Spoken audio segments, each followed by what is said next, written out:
What's up, everyone? Welcome to the Yummy Masterclass number 3. This is post YCS Vancouver after I won. As you watched the first two Masterclasses earlier, I told you that I was going to win with this deck. Obviously, this is the exact list I took as I showed in the last Masterclass. So let's get straight into this. I would like to give a big warm welcome to everyone watching live that is here with me. Do not miss the next Masterclass. You guys should watch it live. This is for everyone watching the recording. Hello to everyone. Everyone wants to play Yummy. Everyone live, say hi. Everyone say hi. That's watching live. You're going to be on the recording of the masterclass later. If you're watching, can we get a spam of let's go in the chat? Can we get a spam of let's go in the chat with the whole Yummy gang? Everyone, hello. Let's go. Very exciting time. Today we are going to mainly focus on Yummy and kind of a Vancouver, everything that happened on Vancouver, just so you guys can all learn from this, kind of like the aftermath of it, and take what you learned from this afterwards. So if you go back to the first original class of this, that's where I dropped 100 tips of knowledge with this. If you're just coming now after like months after this is even happening, don't watch this first. Watch the first masterclass. If anything, only watch the first masterclass. Even though it's very poor quality, it has 100 tips of this deck. So the second one was more so finalized deck list. We had a bit of VSK9. I almost took VSK9 I was this close to take VSK9. I was so close to take VSK9 to YCS Vancouver because I wanted to launch a masterclass of VSK9. I knew so much about it comparatively to others. I think that everyone played it poorly. Thankfully, I did not abandon our favorite deck, Yummy, and it worked out rather great. So this is the exact list. I'm gonna share my screen now so everyone on Yummy Masterclass in the Yummy Masterclass live right now can see the exact same list I mentioned earlier, and I'm gonna tell you guys some changes that I would like to make according with what we can expect moving forward. So let's do that. Before I explain the changes I'd like to make, is there any questions with the people watching live right now that are looking at the deck?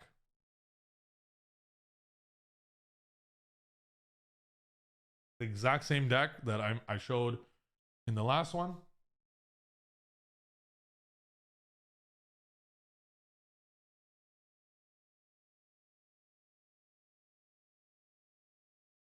I played this at OTS and I miss Link Spider so much. Link Spider is extremely unnecessary.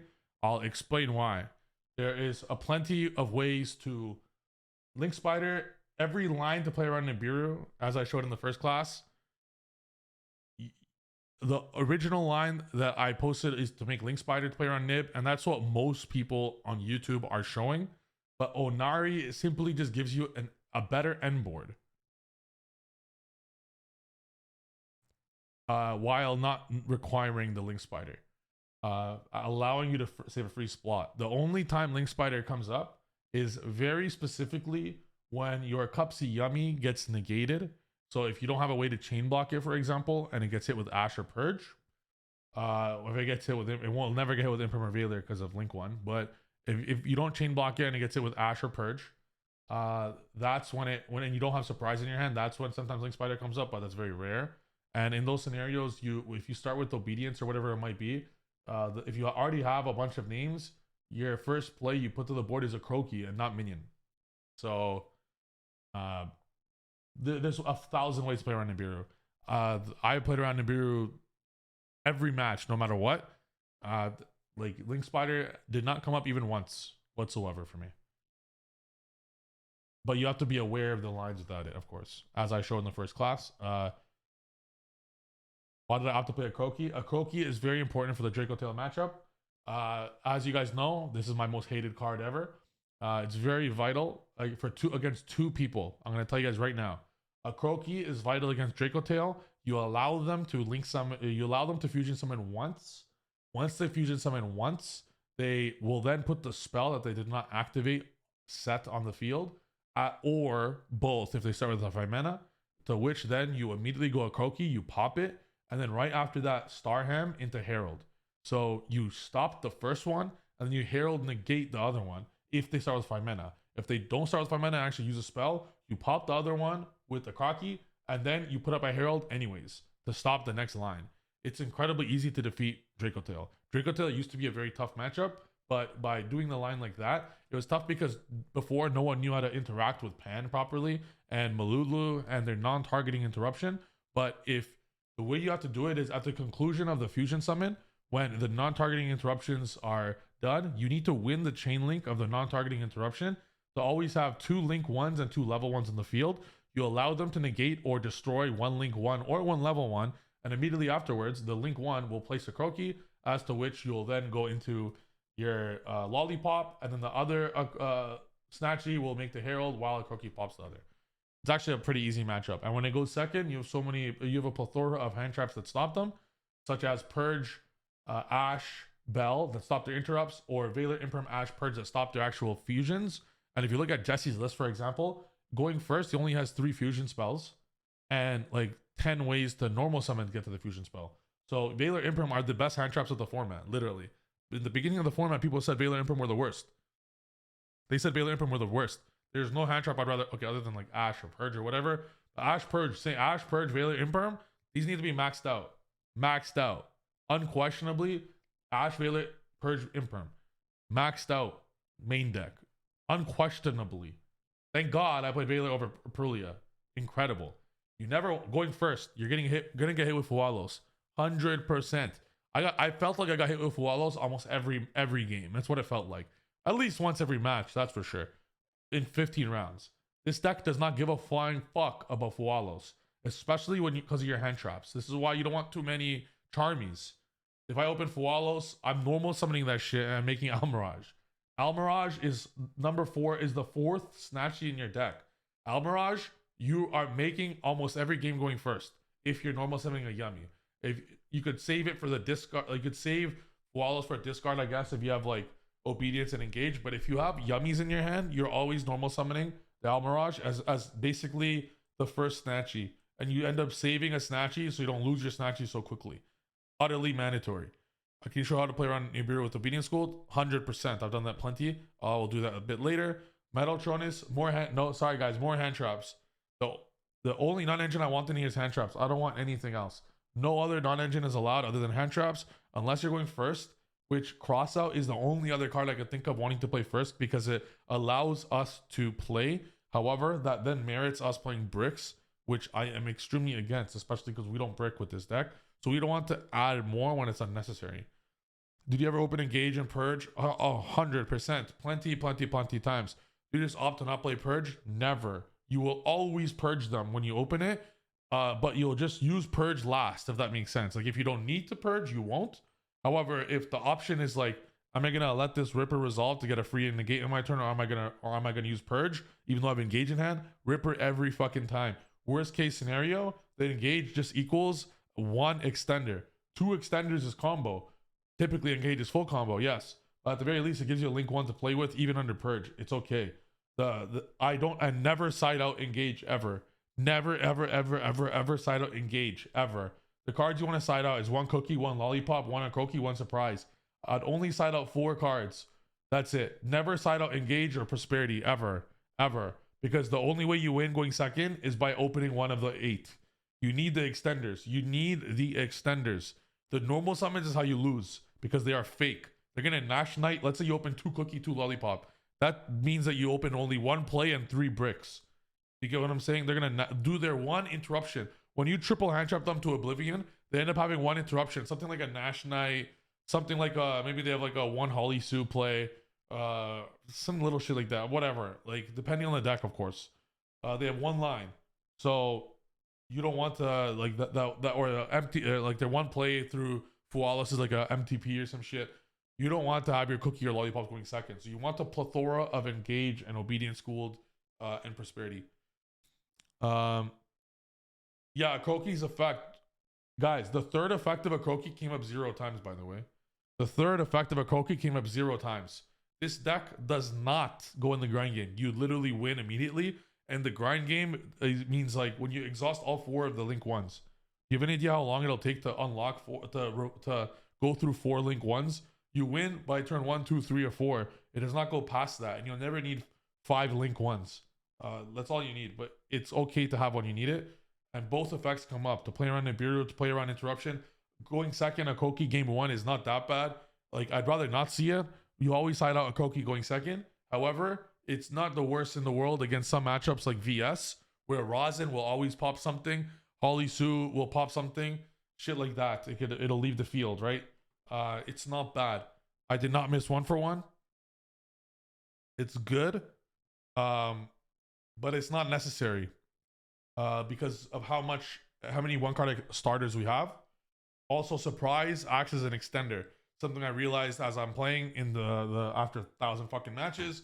If you really think about it, you have 17 ways to yummies, implying mathematically you must always see at least one. So when you at least see one yummy, the surprise is always a crazy extender to open. So it's almost like you have 19 extenders, if that makes sense. And then, so surprise is actually very good to open because you're always like, it's 19 plays, which is a crazy number for a 40 card deck when everything's a 1 card starter. So if they were to, let's say, destroy your cookie that you normal summon, but you have your surprise, boom, now you still have full combo. Can you try to play on Nip? Yes. Retaliating C. Against Draco Tail, try not to remove Retaliating C. Even though it hurts us a lot. Even though it hurts us a lot, do not remove the Retaliating C. It hurts them 10 times more. Yes, it hurts us. I understand. But if you really need to remove it, you could remove it by linking. I understand it looks kind of awkward. Like there's no generic link like Donner to remove it. I totally get it. And it will hurt us. In fact, it's if you don't want to play a super grind game, feel free to remove it. Retaliating C and Contact C were the 4 worst cards in my deck. They did not do very well for me. If you want to remove these, that's okay. I'm debating doing it myself. If you do want to remove them, I would like to see Psyframe Gamma, 2 Delta, Driver. If you want to remove them. However, now that this deck is a lot more popular, I have more plans. It just feels bad. Like, no, it kind of needs to be those.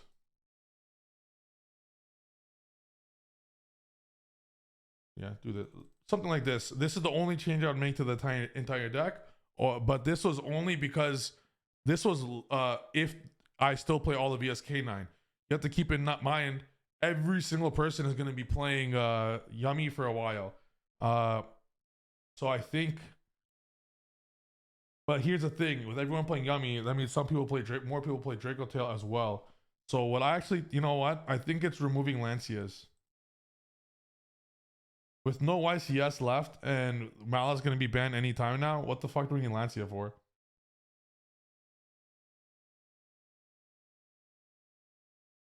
So, of course, the format changes now. Now there's way more yummies.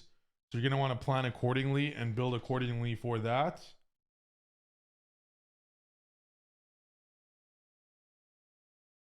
Could be something like this. Potentially playing Cross Sheep. TBD.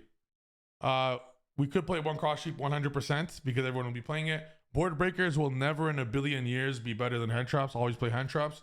Contact C is better than Cherries because it could be used first or second. And if they play Starham, which everyone will now, Starham is a 1 card full answer to Cherries, making Cherries useless, but no one knows it. I'll go over that later. When Malice dies, are Board Breakers somewhat viable? No.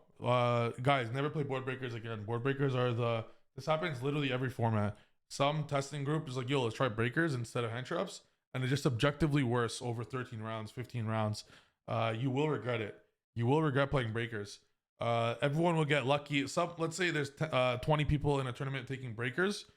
2 of them will get lucky and do well because they just magically go first more often than not, or magically the opponent breaks. Someone will always get lucky. But if you want to do well after 15 rounds and you're entering a tournament with like no hand traps or minimal hand traps, you're gonna have a bad time. You're gonna have a bad time. Do not put your whole tournament experience on luck. Do not put your whole tournament experience on luck. Of course, luck will always play a bit of a factor, but control your experience as much as humanly possible. And the only way to control your experience is good deck building. With this many hand traps and this many starters and this many extenders and this many ways to play and answers in extra deck for everything, you will simply have the best math to always be in the game at all times, to basically never lose in situations, and it just gives you the best chance Don't put it on like, I hope you have it. Don't play 1 for 1. Don't play cross out. Cherries is not bad, but if they know how to answer, it's not good. How do you play Contact C? Contact C, the first card immediately. I don't like Kizuna. Don't play it. I don't like Nip. I'll explain why in a bit.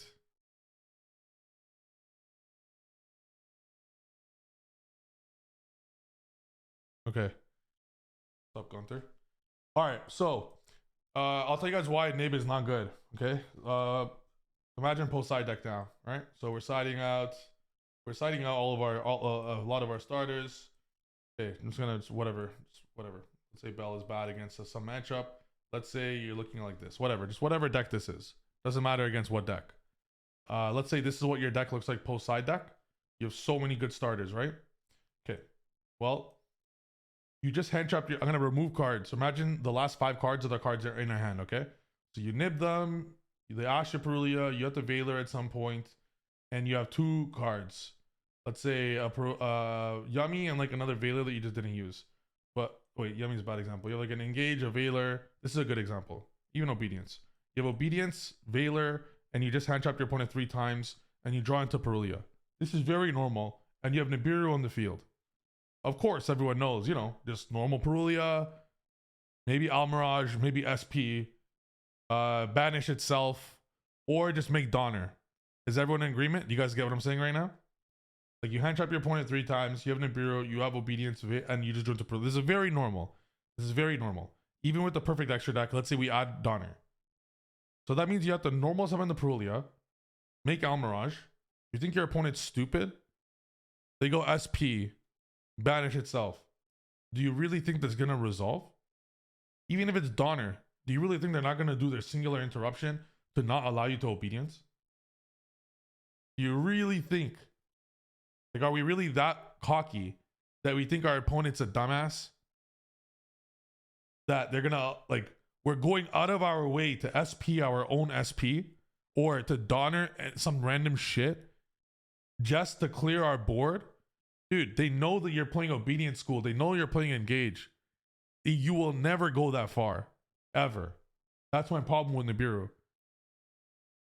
They know what's coming. You cannot play Nibiru in this deck because there'll be too many situations like that. Yes, sometimes you're going to open Cup C and have all sorts of starters in a beautiful, perfect world. But at least 50% of the time, that Nibiru in your hand, the Nibiru in the field, you're gonna be like, fuck, why do I play this shit? Yeah, Nibiru is a great hand trap. But is it? Is Nibiru really a great hand trap? I hope Nibirus are in my opponent's hands. They don't do jack shit. I do not give a fuck about Nibiru. Retaliating C is a little different. Retaliating C stays on the board against all those matchups and wins. In fact, even in the mirror, I almost sided it going first every game almost, but I just didn't. I decided not to. Because Retaliating C searches Contact C when it goes to the graveyard. But Retaliating C was not good anyways. Like, I didn't have the opportunity with it. Cards to stay on board. If we cared about cards to stay on board, I'd play Phantasma right now. If you have Nib Imperm or Nib Veiler can break basically any board I've seen, that's just false, Surdy Tade. That's false. That's very incorrect. That's very wrong. That's a generalization. You could Nib Veiler my Herald board and you're going to lose. If you Nib Veiler my Herald, let's say, well, Nib Veiler, you can't do that because Herald's on board. Let's say you have Nib Imperm and you Nib Imperm my deck. Guys, does everyone agree Nib Imperm is great against Yummy? Who agrees that Nib Imperm is OTK versus Yummy? Raise your hand. I agree.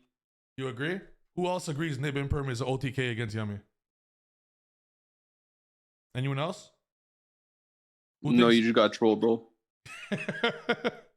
Nib Imperm does nothing. If you Nib Imperm Yummy, you're going to lose 2 cards in your hand for nothing.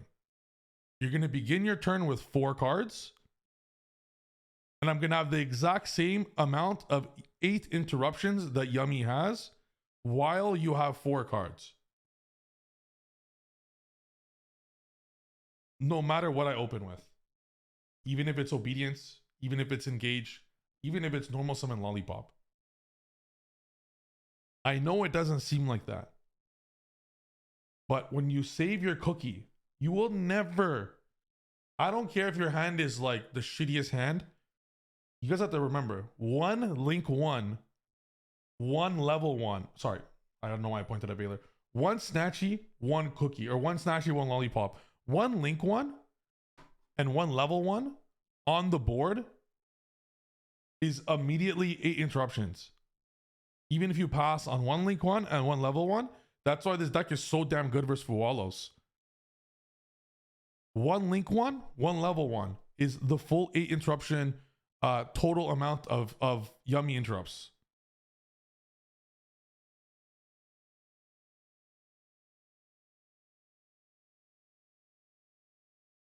Make sense, guys? So because of that reason, these hand traps are not that crazy. So then the argument comes, oh, but Trif, then if that doesn't do anything, why are you playing hand traps against Yummy? They should suck. Board breakers are no answer either.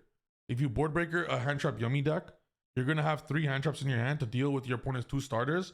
They're gonna board breakers. They might break the game. They might break the interrupts. Sorry, they might break the board, but they're not gonna win you the game. There's nothing. This is why Yummy's the best deck. There's no like Lancia. There's no answer to what's broken. People were spouting generalizations as to why Yummy is so like bad or whatever. Oh, every breaker beats it. Wrong. Nibiru beats it. Wrong. Contact C beats it. Wrong. All these cards, every card, insert card here. Oh, Raigeki's auto win. Wrong. All these cards, wrong. It's overall, it's just the best mid-range deck that I've seen in an extremely long time, maybe ever. Because there's no crazy like auto win card. Can you show the combo under Fua? No problem. My opponent will draw 1 and I'll have 8 interrupts. Now, there is a way to pair the Fua with another card like Imperm or Droplet, where Fua is then incredibly high value. So if you Fua, I'm going to show you guys a line here. Let's say you open Fua and Imperm. I'll tell you exactly what you do. Fua Imperm against most players could be an OTK on the spot. I'll show you. Okay. Fucking beautiful hand. I've been like this hand. A lot of people would say, "Oh, Trif, this is ugly, bro. You lose to Valor, bro. They're Valor. You're for Link 1, bro." No, wrong. Normal. Almirage. Special. Now you play through every hand trap in the game. Even if they Ash or Purge this right here is full combo. This is 8 interruptions no matter what hand trap they use. I love when they hand trap me built like this, and that's why you need Almirage. Because if you just normal cookie, you lose to 1 card. Now, a hand like this is worst into Fua for obvious reasons of the hand only has 1 cookie. So this one is a little bit different. I would allow my opponent to draw a few cards with this hand, but for the typical hands that you open a good starter, your opponent will not be drawing that much. With a hand like this, you will always normal summon Bell first. I made Almirage almost every time. All right. Now I'm going to teach you guys a very big, important outplay. Okay? Pay very close attention. Do you guys see this hand? What do you think loses in this hand? This hand loses to 1 Ash. Correct? So here's what you do. You did not hear this from Trif Gaming. You're going to look at your hand for as long as your opponent allows you to look at your hand. You're going to think for as long as humanly possible. Until your opponent says, make a move, please. When they say make a move, you've been thinking for 1 minute. Obviously, don't say anything. Just think. Think for as long as you're allowed. When the opponent says, bro, make a move, you're like, all right, all obedience. Your opponent will then think that you're thinking, oh fuck, he has obedience. Oh fuck, he has cookie Yummy. Oh fuck, he has engage. If I Ash this, what the fuck? He'll just have full combo anyways. He'll just make a link 1 and a full combo. Thank you. Like full combo anyways. This is your one play if you have obedience. It's not major. It's not huge. I did this at the YCS and someone did not Ash my obedience. I sat there for as long as I could until he asked me to make a move. So I made a move and then he took even longer to think if he should Ash it. He did not Ash it. That's YCS champ diff. Did you guys understand what I just said there? That is not cheating. I'm simply debating if I would like the Fualos or not. That's not cheating whatsoever. This is, I'm debating if I like the obedience, but what if this resolves and he has Nibiru and my Fualos is not live? I'm thinking, what if I want to play with Fualos? Fualos is an OTK against my opponent's deck. I'll draw into more hand traps and then kill him when I have more starters. That's a very valid think, if you want to think about it. And they didn't ash it, and I won. So there's little stuff like this. So you're not talking, you're not doing anything. You're thinking as long as you're humanly allowed. The second your opponent requests you to make a move, you make a move immediately and respectfully. And then your opponent will think and give your opponent the respect they deserve as well. You just took a while to think, like a minute. Let them think for a minute. This is all these little tips, they go a really long way. Now, how to play around a plethora of cards you could think of. Fualos. Obviously, sorry, Milano, do you mind muting yourself, bro? Thanks, man. Okay, obviously, obedience and engage are the ones that lose to, or not lose, but the ones that get affected to Fualos the most. All right, so let's say your opponent, obviously, they're gonna wait till you activate obedience. Activate obedience to chain Fualos. This is a pretty shitty situation for obvious reasons. If you have Ghost Spell and Ghost Ogre, which you're more likely to normal summon. If I don't know the matchup, I'm normal summoning Ghost Spell. If I know the matchup, it'll depend on which one's worse. Anything. I've normaled Ash Blossom before. Actually, no, that's a lie. I've never done that. I've normaled basically every single hand trap. Yeah, can someone share this screen, please? Just so we could, that's the, right now it's maxed out on people watching, so some people can't watch. If one person could share the screen of what they're watching just so they could see. Thank you. Thank you, goats. So, they activate Fualos. This is obviously the least nice. When you Fualos, everyone should know, you know, when you Fualos with Obedience School, they get the free draw. So that's not really good. They just get a free draw. If you normal summon a Yummy, you only give them one draw. But everything depends on your hand. We have 2 cards in our hand that could have been hand traps. This fucking changes everything. If these 2 cards were hand traps, if Fualos and Minion were hand traps, I would only summon the 1 Cupsy and I'll let these 2 die. We have too many shitters here. So that almost makes me want to pull full combo. You never, ever, ever, ever, ever, ever give your opponent more than 3 draws. You can, if you like, give them 2 or 3 draws. But this is an unlikely hand. Like, you basically only have Fua and a field spell as the non-hand traps. So if you have, use it as a rule of thumb, if you have 3 interrupts, the only thing you're going to do, like let's say this was in deck, which is the most likely situation. You'll activate this. You'll go Minion, Special Cupsy. You'll get the surprise. You will not go Cupsy Synchro 2.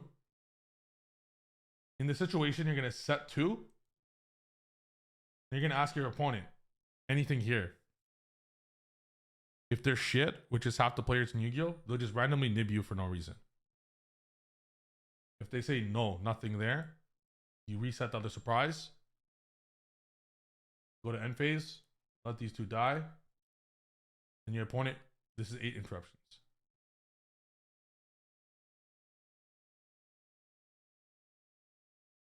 So on the Fua, like obedience school scenario, I've mostly been, if you're opening Fua Ash, are you chaining the Fua If to my the schooled and then ashing the Cupsy in that scenario? Oh, I'm chaining Fua, yeah. Guys, Ash on obedience is actually bad. Let's say you have Ash and your opponent has obedience. If your opponent starts with obedience, I guarantee you there's another starter. It's very unlikely. However, if you have nothing else but Ash and you just have to take a shot, you have to Ash the obedience. If you guys have no other interruptions, you just have to do it.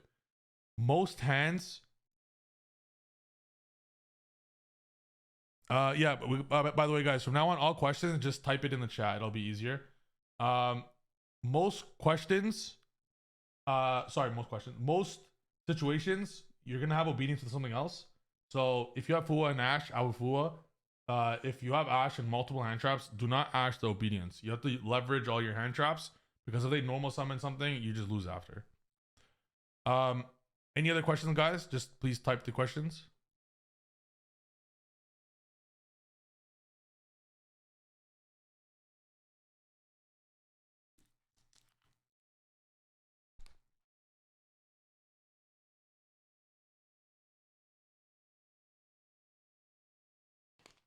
How do we deal with floodgates?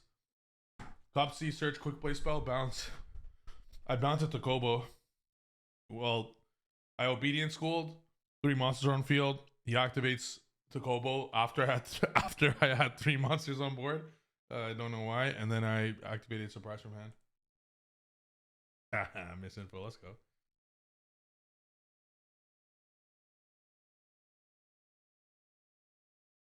The 8 interruptions, of course, will differ, but you're always going to be getting 2 books,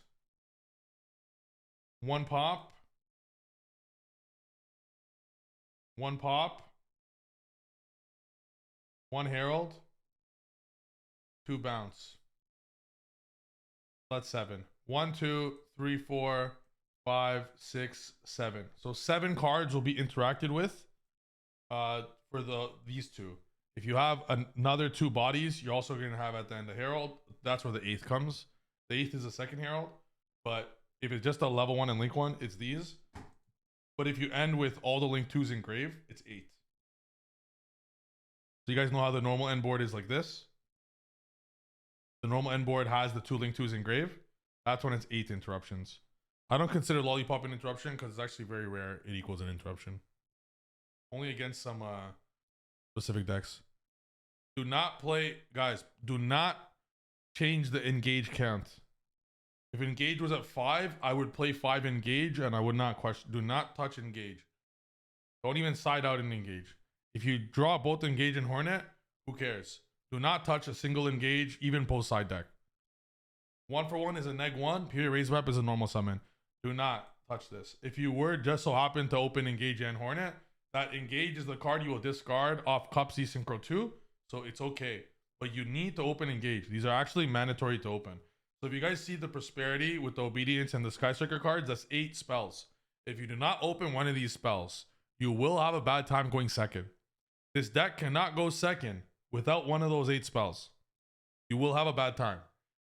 I don't mean like, oh, you know, I have Cup C Yummy, I have full Cup C Yummy is not bad. But oh, I have Cup C Yummy, I have full combo. Everyone is siding solemns. Everyone is siding traps and are just having interruptions that clear the board. Nash Knight clears it, whatever. This is not 2005 where you can just normal 1 card and hope that wins you the game. You want the plethora. You want to open 3-4 hand traps and 2 starters. You need 1 monster, 1 spell, or more. So please do not touch engage, schooled, or pot. And 1 for 1 post side deck. You need the hand traps for hand trapping them, so you don't want to discard it. Engage, get hornet, activate obedience, chain hornet. So guys, if you have engage and obedience, always activate engage first, because some people will ash the engage. If you open engage and obedience, here's the trick with that. I mentioned the trick with obedience. The trick with engage and obedience, if you see in your hand, listen very closely to what I'm about to say, guys. If you see engage and obedience in your hand, remember I said the trick with only obedience is you think for as long as you're allowed, and then activate it. You think for as long as you're allowed. It's the opposite if you open engage and obedience. You slap engage on the mat as fast as humanly possible. Do you understand? You slap the engage on the board in fucking 0.1 seconds. Main phase okay? Yes, slap it on the floor. You don't want to give it like the opinion that you have multiple starters. You want it to be like, okay, I have nothing else. Like the only way to do that and you can't talk. If you talk, it could come across as cheating. Just the best way to do it is don't say a word. 2 seconds into main phase, just drop the engage on the board. The opponent will be like, oh, that was fast. They'll think too. They'll think if they should ash engage. Oh, what the fuck?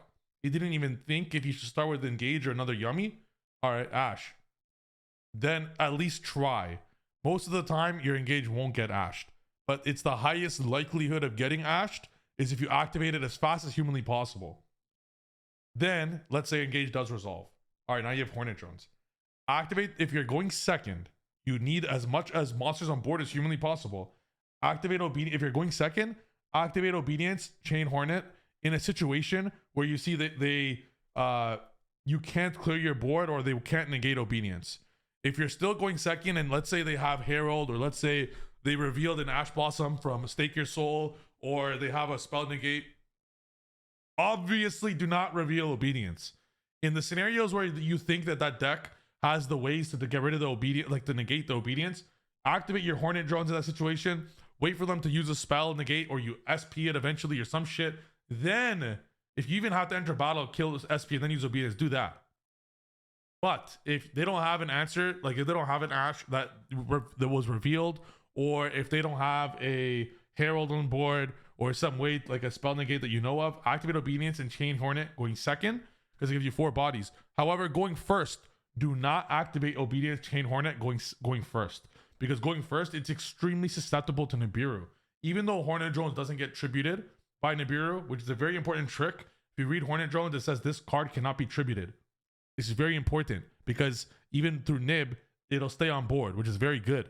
However, going first, you want to resolve the field spell to bring out Cupsy before you have an opportunity to get Nibiru, because you're going to get surprised. Because you're going to get surprised, and if they Nibiru after, you don't give a fuck, because you're going to have full combo with Onari. And for those that don't know the anti-Nibiru line, you always save Cookie in hand from Cupsy Synchro 2. After they Nibiru you end with, you threaten Herald. You threaten Herald, and then they're obviously going to Nibiru you when you threaten Herald. Then, after you have the token, you activate your surprise. You specifically special 2200 defense Cupsy Yummy Way, specifically. Then you special Cookie to lower the Nibiru to 2000 attack. You take the token and the Cookie to reset your surprise. This still gives you the full 7-8 interruptions, with Nibiru being useless because it's a 2000 attack. And your Cupsy is 2200 defense, allowing you to resolve all your cards. That's the anti-Nibiru line, offsetting the need for Link Spider. If they randomly nib, do we surprise normal Fua and Sync 2? Sometimes, but yeah, also be engage. Yeah, how do we handle Clockwork, Clock Knight, and Chris Arcanine? Most of them side deck it, so what you do is you just triple hand trap them, that you don't even allow them to get that far. A lot of times, the way that they get that far is by being able to play or and stuff like that. So you just literally hand trap everything. Do not let them play. Chimera attack, if they're listening to Yassine's line to play around, he always plays around Chimera attack just in case people do it.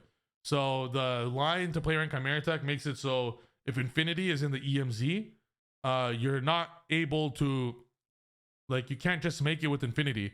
You can't Mega Fleet for Infinity alone in the, or Chimera Tech in the EMZ, whatever. You need a extra card in the EMZ or machine or whatever. So yeah. Bro, you're a genius. Thank you, Serdy. What are you getting rid of with Pot? How do you deal with the VS trap? They will never have the VS trap going second. This is why I say, guys, hand traps are the way. Post side deck. Look at how the deck looks like. When you're facing off against VS, as I said, you're not touching engage, you're removing surprise or croaky. Unneeded engine requirements you remove. You put in the Perulia. All right, this was before the side frame list. I would have these, but now that we have the side frames, I would remove Bell. Not that crazy. This is also not that insane. Something like this. Okay, so if this is what you have against them, you have 22 absurd high level hand traps. You will not allow them to put up the VS trap. They will. In order for them to get the VS trap, that means they need the spell. For them to get the spell, they're gonna need Bad Love to resolve. Bad Love will never resolve. The only way they get the trap is if you don't open your 22 hand traps, but you will. Keep in mind, Perulia and Fualos is drawing you even more hand traps. It's incredibly difficult for them. I probably would even play, now that we're playing the side frames, I would probably drop even another. In this situation, I might remove it and engage in this way, because we have even more hand traps now with side frames. Assuming Cupsy Yummy Way is Ash bait, in case are we always waiting to Ash Cupsy? Yes. So look at this, guys. I'm gonna put up a fake. Fuck! No! Fuck! I accidentally saved my deck post side deck. Oh my god. What a disaster. Okay, one sec. Let me put these yummy cards back in. Then I'm gonna show you guys. I'm gonna go on Dueling Book solo mode. And I'm gonna put up that exact same situation. You want, guys. Oh, there's another line here too.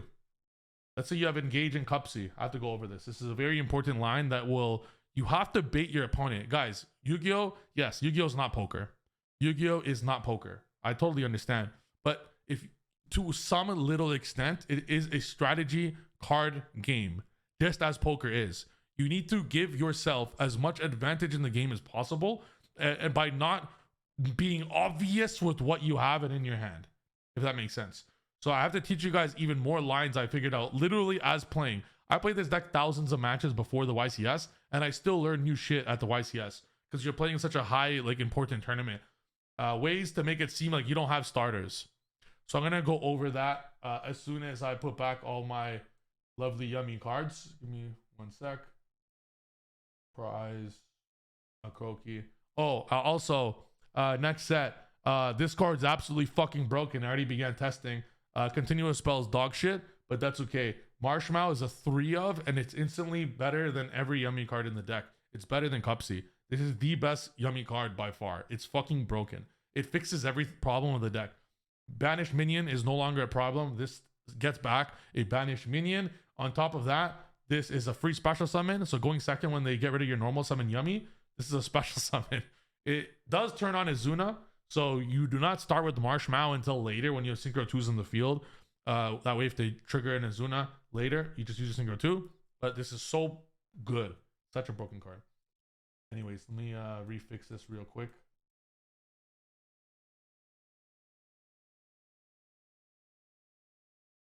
I'm going to show you guys the line now for when your opponent should Ash Blossom you and when we should Ash Blossom them. Of course, it depends on the hand traps you specifically have. All rules are... Okay, this is going to sound kind of weird. Oh, later Solus, it's going to sound kind of weird, guys, but rules are meant to be broken, okay? Rules are meant to be broken. If you realize at the moment... Okay, how do I word this properly? One sec. Let me put some specific hand traps in my mind for this. Okay.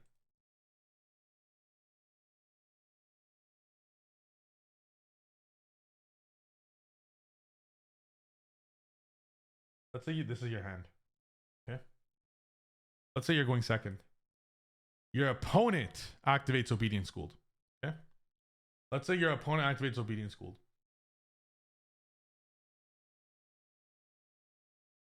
Your hand is so fucking busted going second right now that I'd probably just Ash the Obedience Schooled. It's so fucking busted. If whatever they normal summon, you Veiler. If they have a way to get something else, let's say they waste their normal summon after that, you could like imperm the Cupsy Synchro 2. I know. Do you hear what I just said there? You could, like, after you waste all their Snatchy, you waste everything they might have, all you remove all of their follow-up. It's gonna sound insane, but just hear me out. They have 2 Yummies in grave, okay? They just normal summoned.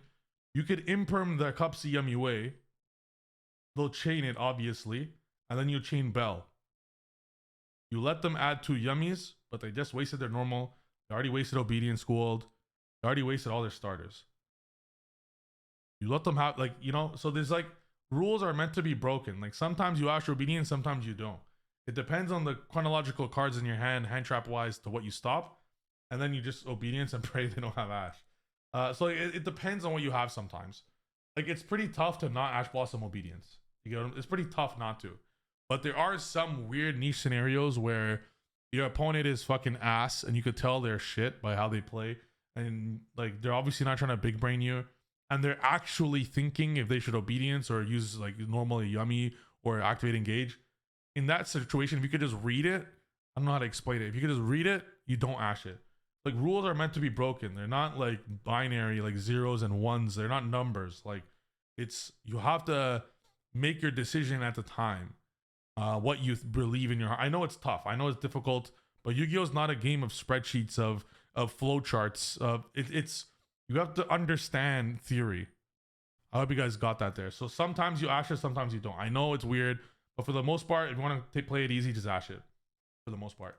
So let's say now there's a few lines here I want to go over. Let's say you open.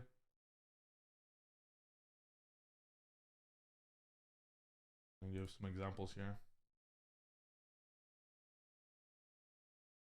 Okay, this is the hand. I'm gonna test some of you guys. If you guys have been paying attention, one sec. If you guys have paid attention to the first masterclass, I'm gonna test you guys right now. All right, what do you start? What do you start with right now?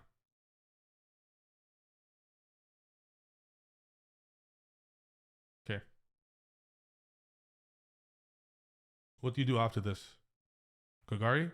Or do you normal summon something? Kagari? Okay, pretty easy. Okay, so it's fair to say you get Kagari. You get Hornet.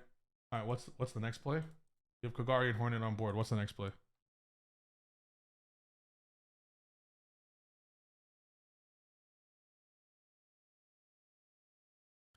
All right, you guys are listening. See, Kazu, exactly. You guys were listening to the first masterclass. You summon Cookie Yummy. And exactly, you leave the token because it cannot get Nibiru'd. And you summon, why do you summon the Cookie Yummy first? Why don't you just take Kagari and the token and make Cupsy? I'm like a fucking proud teacher right now. I could cry right now. I could cry. I'm so proud of you guys. I did not expect you guys to. Oh, everyone got it. Oh my God, beautiful. You play around Valor and Imperm beautifully. This way, with Cookie in the graveyard and the token still on field, you could trigger this. They cannot Valor or Imperm. If they Valor or Imperm, you laugh at them. And all right, sure, they can Asher Purge. And you know what? Most likely, they will Asher Purge. In fact, this right here is the best time to Ash. Right here. Because you get them out of surprise, even though I already have one, and you get them out of another name. It's a very good time to Asher Purge. But you do that first. Now, we have another trivia for you guys here.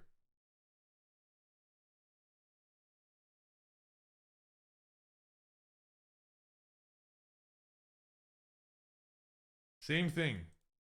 But instead of Cookie, we have Cupsy. Do you still special Cupsy?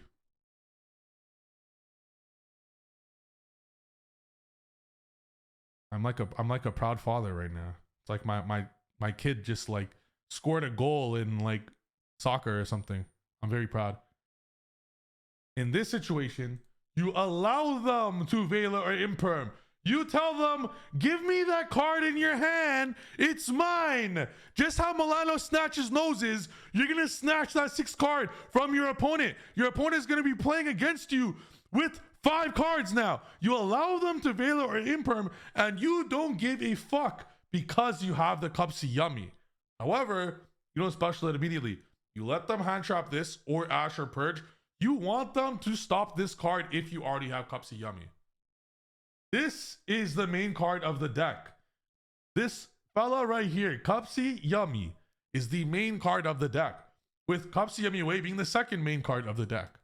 Now, it's pretty fucking difficult in this situation. You guys see the situation right now? It's pretty difficult to not Ash Blossom or hand trap the Cupsy Yummy Way. In fact, you have to. You don't know I have Cupsy Yummy. You don't know that. So in this situation, let's say it's the inverse and your opponent goes Hornet, Kagari, Cupsy Yummy effect, Cupsy Yummy Way effect. You still have to Ash it. You still have to Ash it. You can't hold your Ash and wait for Cupsy Yummy. You can't. Because it could get chain blocked later if it wants to. But also, you just can't. Because there's a high chance there's no Cupsy Yummy to begin with. So your opponent's forced to hand trap this. Or you. Let them hand trap it. You do not care whatsoever. You could activate this effect. Even if they nib you right now, you don't care. Special Cupsy Yummy effect. And you're like, haha, I had it, brah. And you still get it. I'll explain the chain block. So in this situation, I don't like the chain block. The chain block is not good. The chain block is a card you could do in very niche scenarios. Only do it if you're very advanced with the deck. The reason why the chain block is not good in is not crazy good. You could Valor or Imperm the Cupsy Yummy, but you can't Ash or Purge it at all. So I'll explain the chain block. Now, if I special Cupsy Yummy right now and I don't use the effect, I'm an idiot. I lose to Nibiru immediately. They're going to Nibiru and I'm going to cry. You obviously want to use it immediately on summon. And in this situation, I'll explain the chain block in a bit. But this way, you're able to get the Cupsy Yummy. And you're going to go to a line right now I'm going to show you. That's like the Cupsy Yummy way gets hand trapped line. So this will get surprise. All right. So what happened when Cupsy Yummy way gets hand trapped? I'll show you right now. You summon your Lollipop in what position, guys? In what position do you summon Lollipop?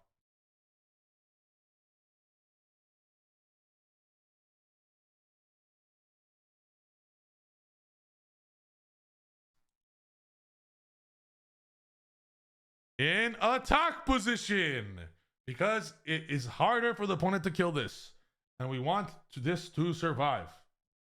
If we wanted to. If we wanted to surprise. Always grab a second surprise, 100%. If you already have a surprise, always grab a second. You can activate all 3 effects of surprise on the same turn. You just cannot activate the same effect of surprise on the same turn.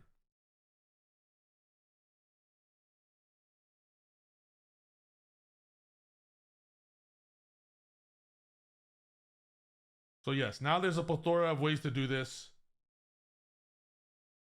Marcher into this, into Link 1, into Minion, into Herald. And you just win the game, just like that. This is through the hand trap. So now your opponent is gonna have to, this is also why board breakers are fucking ass. You have to deal with 4 interruptions. All these 4 cards in my hand are interactions you have to deal with on top of a breaker, and then you have to deal with Herald, then you have to deal with Lollipop, then you have to deal with follow-up. Like, even Imperm Veiler alone will stop 2 decks, 2 starters. Like, you need to.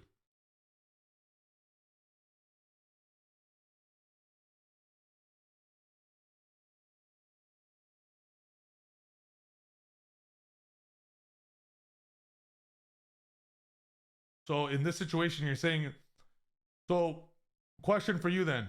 Are you telling me in this situation, without other cards in hand, so you wouldn't, well, if we didn't imperm, then we'd have more cards in our hand. We would, if you didn't imperm, you have to imperm this. I don't care if I have any combination in Yu-Gi-Oh history. If my opponent goes Hornet, Kagari, and there's nothing engraved, there's no world where Cupsy Yummy Way does not get impermed.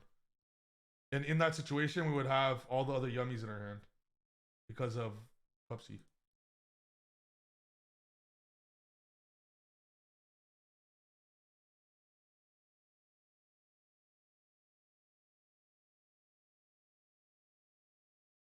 So even then, you still lose. It would still be the same result.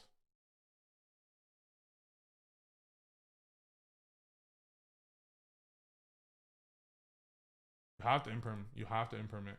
That's why it's not. That's why we save the Cupsy Yummy in our hand when we Hornet drones.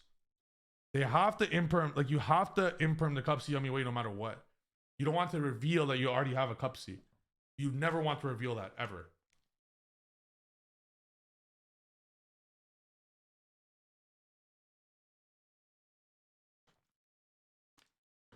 Any other questions, guys? Oh, big thing. 3 Fuwa, 3 Perulia was a very big thing in the main deck. Very big. Do not main deck 6 Charmies. Droll is also a big thing. Do not main deck Droll. Droll's fucking ass. Droll conflicts with every hand trap in our deck. Playing Droll is like playing Songs of the fucking Dominator in a hand trap deck. Would you play Songs of the Dominator in this deck? Yes or no? Would you play Songs of the Dominator in this deck? With how it is right now with the hand traps?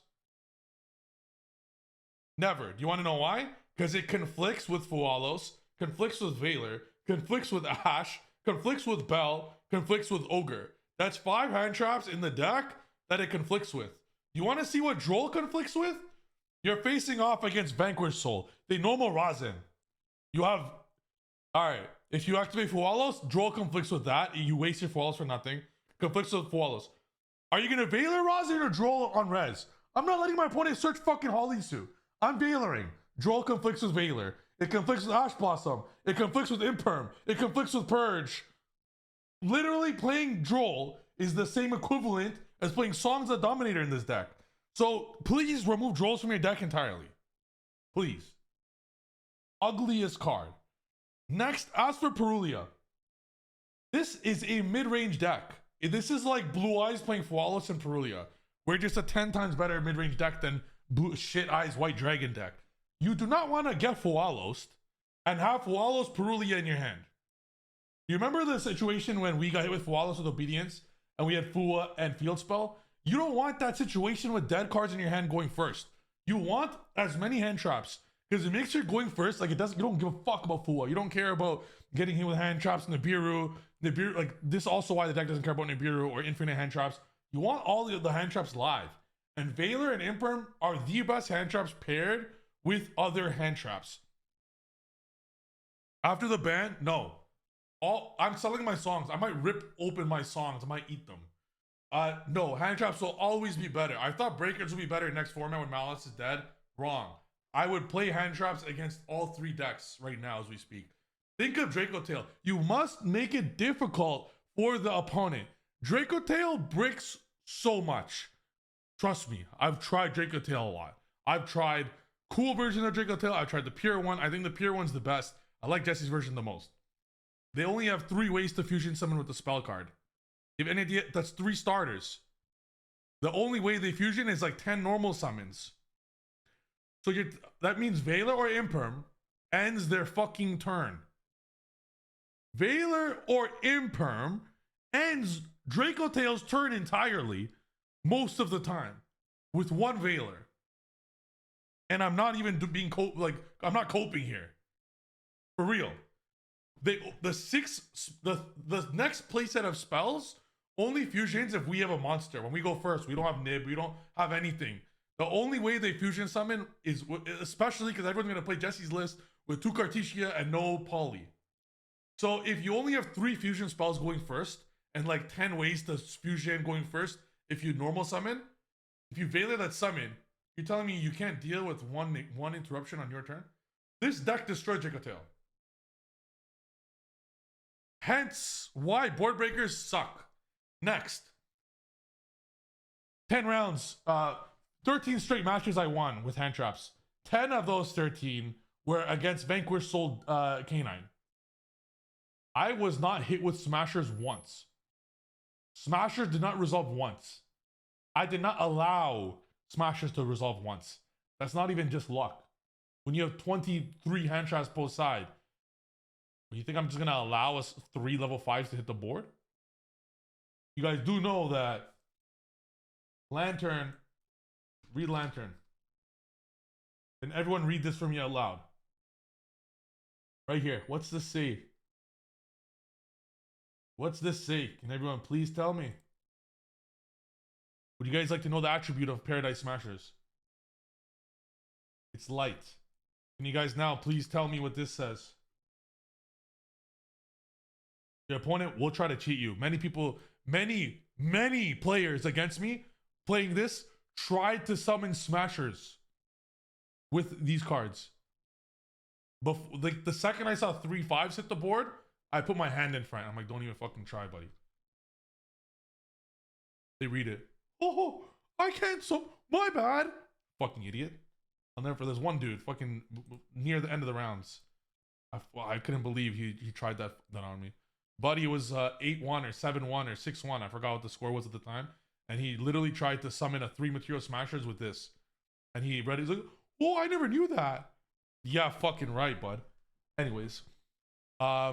This is why we need all the hand traps, even then.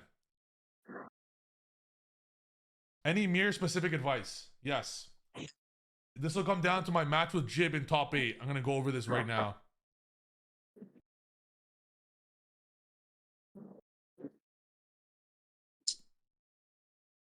One sec.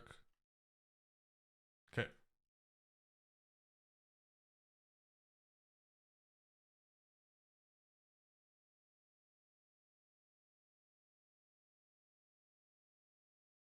let's say you're going second. I'm gonna think of 2 good advice here for the mirror match. All right, we'll use this one first for the hand traps. Do you remember the hand we just had? The Hornet Drones line. Your opponent. Let's see your opponent Hornet Drones. Okay. Your opponent Hornet Drones. Okay, let's not use Fua as an example here. Your opponent Hornet Drones to get the Cup C Yummy Way.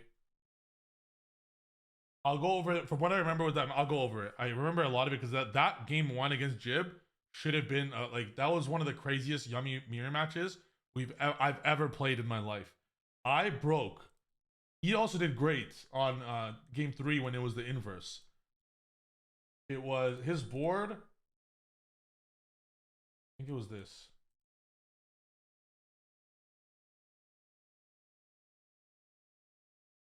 This was his board.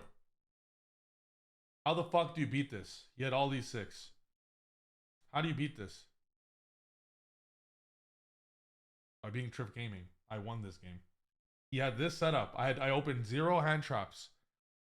And I didn't OTK. I did not OTK, but I won. He scooped the turn afterwards. That was an incredible game. Game 3, I had something similar, I think. I don't know about Harold. I forgot the exact setup. He broke that. The turn passed to me with 10 seconds left. The turn passed with 10 seconds left. I'm down by 200 life points. And yeah, I summoned Typhon and I attacked for game. That was good. With 10 seconds left. That was an incredible match. I wish that was on stream. But I'm going to show you guys a cool tip here. All right. They go into the Hornet Drones line. They go Cup C. You ask them, okay? All right. This now implies, like, let's say they only have the cookie engrave. They just showed you 2 starters. They have Cookie and Hornet Drones and 4 other randoms. You guys with me? This is what they have. Like, this cookie's in their grave.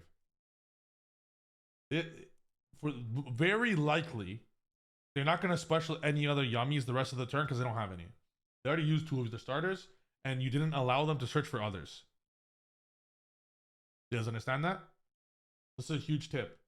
So the line that they'll do with this is they're going to go Cup C Yummy Way. They're going to have 3 hand traps. And they're going to end on SP with Lollipop. If you hand trap their Cup C Yummy, when they open with Hornet, they lack the actual Yummy names. Are you guys with me? They'll end literally on this exact board you're looking at. They're going to end with this and SP. I can't move it to the EMC. Okay, pretend this SP is... I'm just going to put it here. Pretend it's in their EMC. This is the end board they end on with a plethora in their grave. They have Cup C, they have Cookie all engraved, and they have Snatchy, 2 Snatchies engraved. Or 1 if they want. But if they're smart, they'll get a second. This is what their end board would be with 3 hand traps. But 3 hand traps, but no follow-up because you just stopped them. They'll have 3 hand traps, Hornet, Cookie, and 3 hand traps, right? You guys want to know the biggest tip against this? If I normal Cup C right now and start trying to play with surprise, I lose the game. Even if I have Obedience Schooled, I don't think I win the game. Because this right here is still 8 interruptions. This lollipop right here, this 1 lollipop, means that he's going to pull off Cookie Pop, a Croaky Pop, double Book of Moon, Herald, and Bounce. Oh, not Bounce, sorry. There's no Bounce because he couldn't trigger Cup C because we negated his card. I'm not going to win with that, even with multiple starters. So in this situation, keep in mind, if he had another Yummy, it would be summoned. There wouldn't be SP, it would be summoned. The best tip, Typhon is your best friend here. Enter battle phase. Pass. They have no starter, and the SP is in the EMZ. This is your best friend. In fact, no, I wouldn't even, if you use Typhon, they'll just use SP, but you just pass. They now have SP on the field, on the EMZ. They have 3 hand traps, no starters. This is why you need Typhon. In the specific moment, when you negate your opponent's Cup C Yummy, when they don't have, even whether it's with Hornet or not, they could just start with one Yummy. It's the same shit. But when you stop the Cupsy Yummy way and they don't open Obedience, they lack the names, the Yummy name. You understand what I'm saying, guys? They lack the names in the graveyard. They lack the names in rotation. So if you simply negated the Cupsy Yummy way and they don't open Obedience to freely get you 3 names, they lack follow-up like crazy. So you literally just Typhon, enter battle, kill it. You auto win. They draw. There's not that many starters. Pass.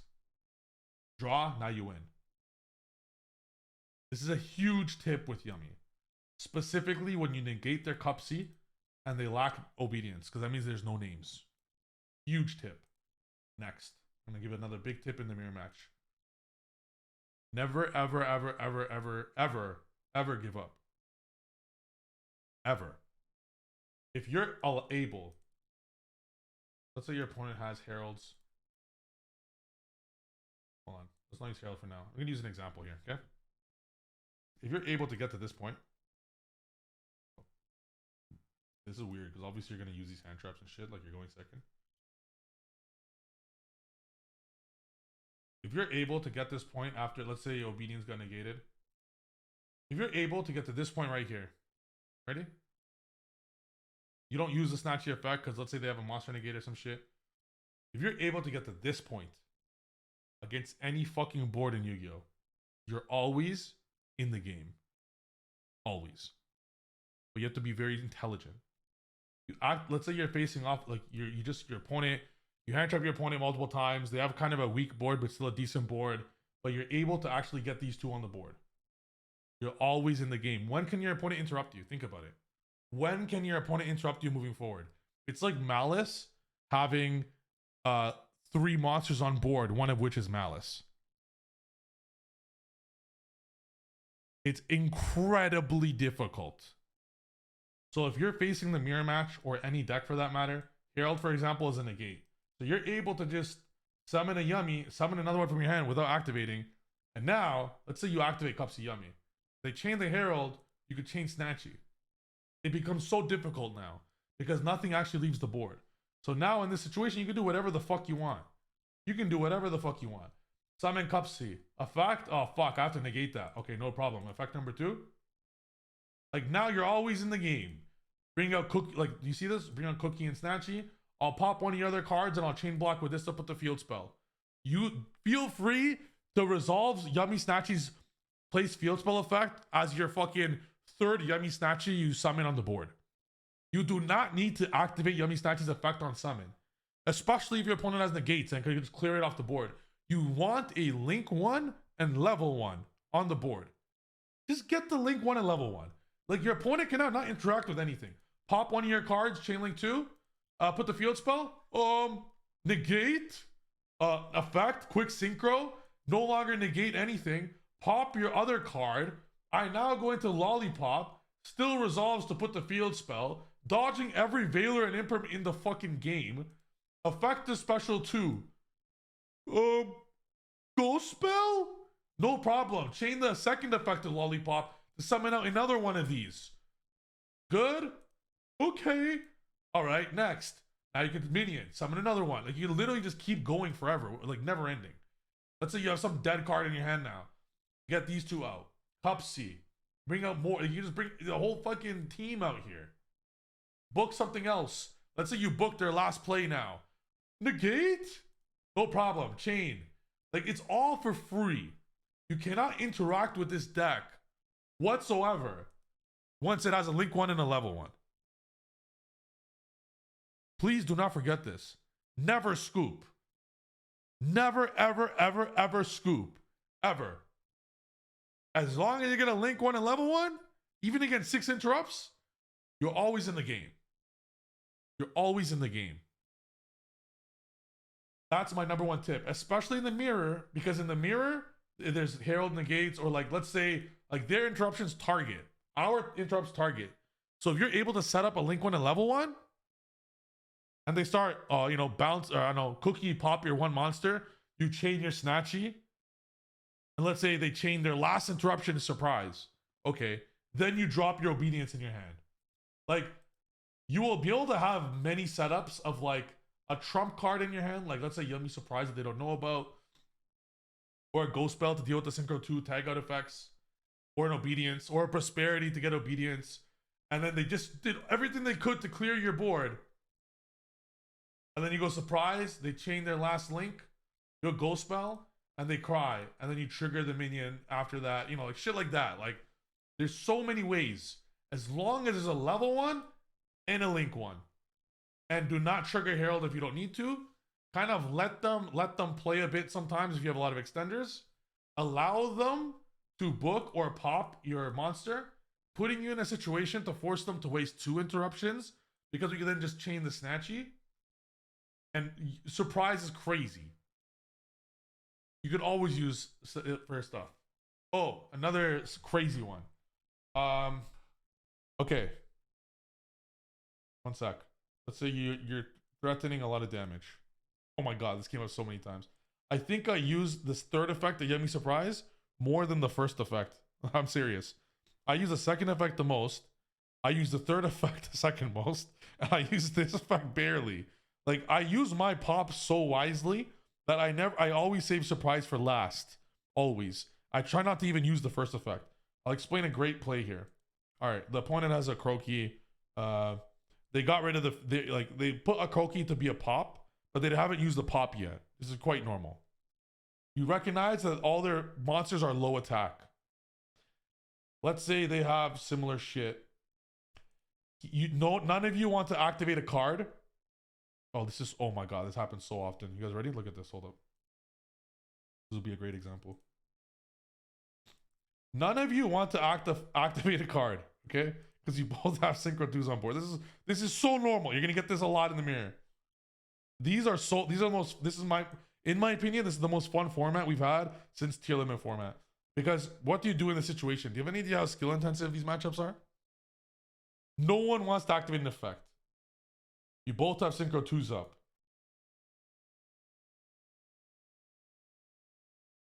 One second.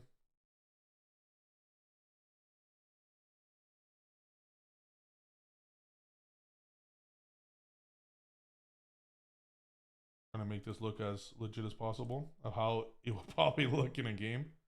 Okay, let's say we have this. You ready? Look at this genius. Enter battle. Okay, this is different all the time, but look at this. Guys, what attack is Cookie right now? I have 4 monsters. Can everyone tell me how much attack is Cookie? I have 4 monsters right now. How much attack is Cookie right now?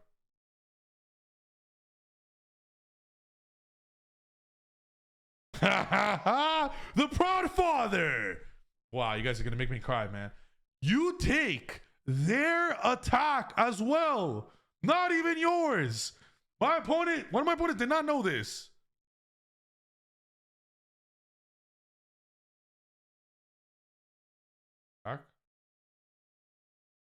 Attack. That's game. GG.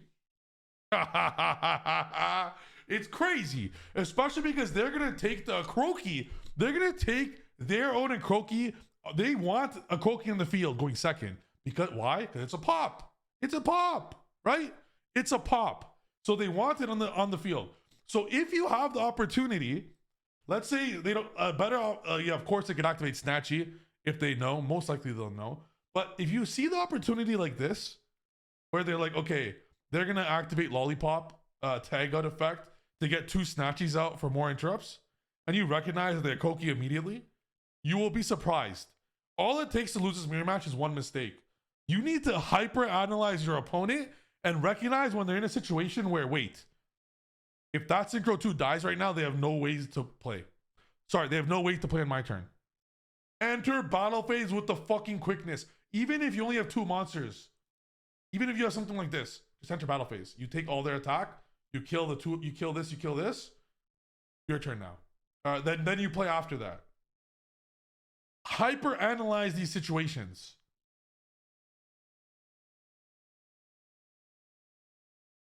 One more thing I'd like to mention here. Let's say instead of the Synchro 2, you're gonna have so many random situations like this, guys. Let's say they have Link 1. I don't have a Synchro 2 either. Okay? Let's say this is the situation. They already used all of their Synchro 2s. They already used all their Synchro 2 effects, but they're saving like one of them. Let's say for example for a Croaky. Are you ready? Hold up. Look at this. Let's say this is the situation.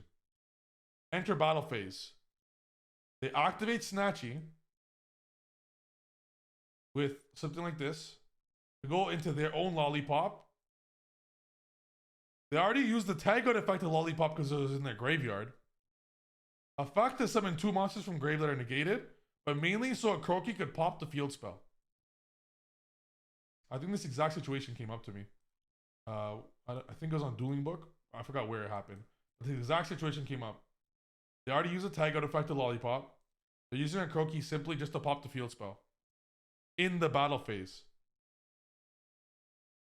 Here's what you do. You give them the biggest thumbs up you've ever given in your life. Keep in mind, this Lollipop was in their grave at the beginning of the turn. They already tagged out. Okay. Would you like to activate anything else, Mr. Opponent? No. Okay. I like to activate the third effect of Yummy Surprise, please. What's that do? I don't know, bro. Read it. Okay. You can place minion from your graveyard to the field. Do not forget the third effect of this. It is very, very, very important. Especially when you're playing around Nibiru. If you're going first and it comes to a grind game and you're going third, there will be many, many situations that a Croaky is on your field and not minion. However, you have a surprise because of Cupsy. Your opponent recognizes this is not game right now. You do not activate surprise in the fucking main phase. It's a quick play spell. Because it places, you don't need to add it and then activate the field spell from your hand. You guys understand this? Use the third effect to your advantage. You will be surprised. Common sense is not that common. It's actually very common for people to not have common sense. They don't know what this does. You go, like, the meme is true. They really don't read. Enter battle. Let's say they do have Nibiru. My opponent has calculated. I gave my opponent 2 minutes once to sit there and think, well, if you attack with that, you can't kill this. All right, bro, battle phase is fine. Actually, from what I remember, battle phase was game in this situation, but some shit like this. All right, Typhon, that was one I remembered. Simplified game state, some shit like this. This is the exact one I remembered. I couldn't clear a Typhon or some shit. Activate surprise. Kick rocks, buddy. Get absolutely fucked. Battle. And then because he also took some damage already, this was game. In the battle. Very important. I'm going to read some questions now. Is the trap good next format?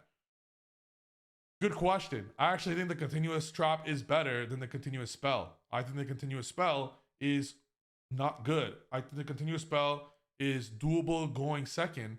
However, how are you gonna have a free Link 1 on the field and a continuous spell? You need cards in your hand. Maybe like as you're playing could be okay, maybe, but I think it's an unnecessary engine requirement. The trap, I think it's the same. I don't think they're that good. Marshmallow's absurd though. Okay, so if you set up your crazy board and they're going second in mirror, what are you prioritizing interrupting to prevent them from establishing that Link 1 and level 1? You book the first thing. Books a normal summon, especially cook. Yes, exactly. The second they summon a card, you book it immediately. The reason you want to book it immediately is look at our extenders. Guys, one sec. Hornet, Obedience, let's say, one of these. So let's say we put up our board, our normal board. The normal board we should end on as my spreadsheet. I don't even like calling it a spreadsheet. That shit's a booklet. It's like fucking 11 pages or some shit. 12. What the booklet shows is something like this. You're gonna end on this with a plethora of hand traps. You're gonna have 3 non-engine on top of this. Always 3 non-engine on top. Unless you ash their Fua, to which you'll have 2, but then they'll have 5. That makes sense. And a cookie. This is assuming no Nibiru. Your hand will literally look exactly like this. Okay? Exactly like this with your full setup engraved. Okay. So you save your cookie and you have 3 non-engine on top of your thing. This is very normal. Okay. If they summon something, anything, if they summon a cookie, if they summon a lollipop, I think the only time you don't is if it's a cupsy. Because them having surprise is a bit different. But keep in mind, they'll always side out 1 surprise. So there's only 1 surprise you gotta do. Like, you're not playing around a 1 of surprise.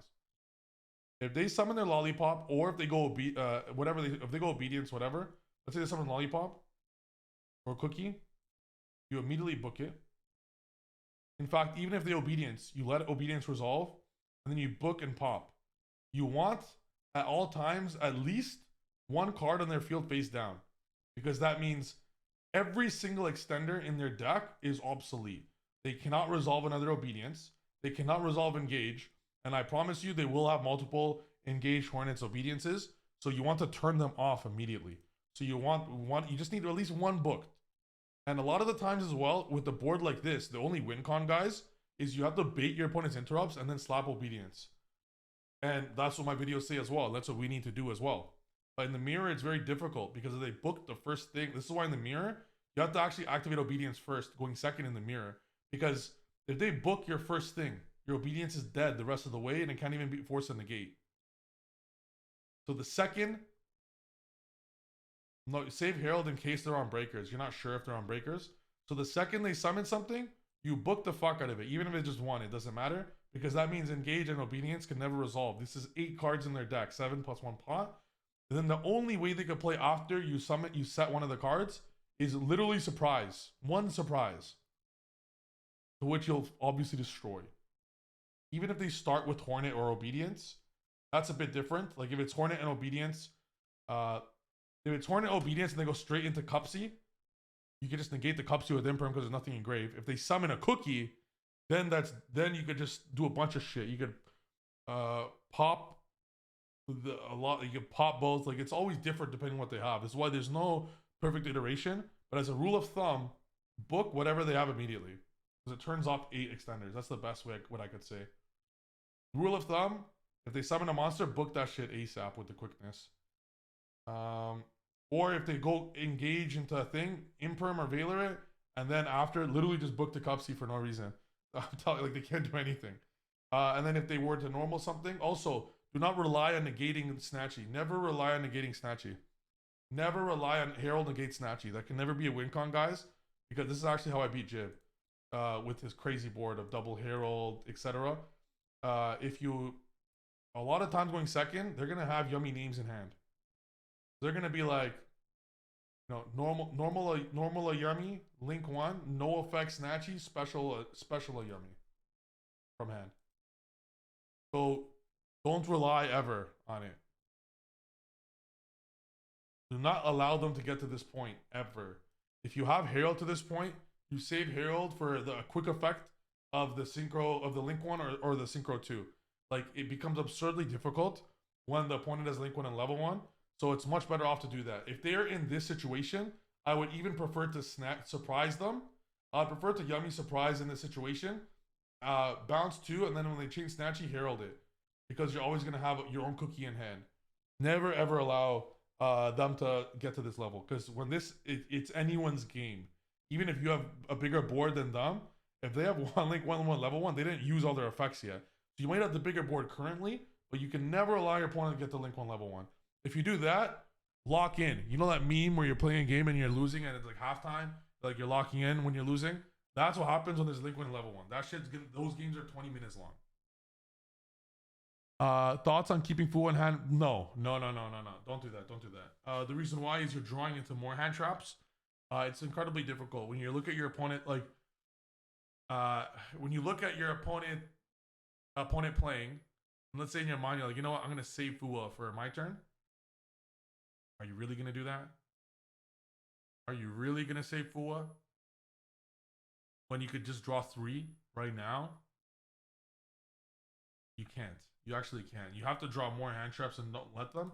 And they're gonna put up a baby board, and baby boards, a lot of our hand traps, keep in mind guys, are actually offensive because they're gonna lack cookie and stuff, and all, like, we could bell them, we could ogre them, we could ogre the snatchy on our turn, we could imperm in situations when they're trying to resolve snatchy when they got rid of our monsters. Some of our hand traps are offensive as well, so like they're like half board breakers sometimes. So don't worry. Oh, that's another big one. Ogre, a lot of times, especially with Fua actually is drawing you board breakers. It just doesn't seem like it. These are board breakers against our deck. Under Fua. Okay? A very normal play. Let's say someone Fua's us. Forget the engage. I'm just going to show an example here of what happens when you Fua. Alright. They draw one with Snatchy. Snatchy will put the field spell. You're going to activate the field spell. You're going to pass. You literally just pass on this because you give them one drop through Fua, and you literally have every single interruption in your deck.